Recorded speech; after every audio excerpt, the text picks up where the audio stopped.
So guys, for the first step, you're going to head over to search and type in services. Click on it. And now once you're on this, you're going to click on any service one time and then click on D on your keyboard. You're going to find DCOM Server Process Launcher. Here it is. You're going to double click on it.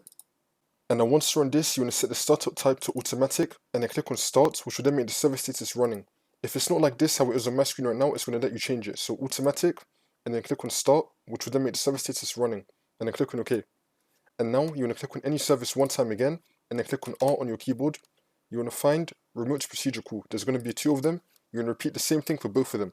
So I'm going to double click on remote procedure call, the first one. Again, startup type, change it to automatic, and then click on start, which will then make the server status running. Click on OK.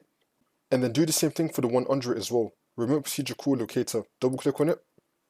This will come up. Startup type, automatic, and then click on start, which will then make the server status running, and then click on OK.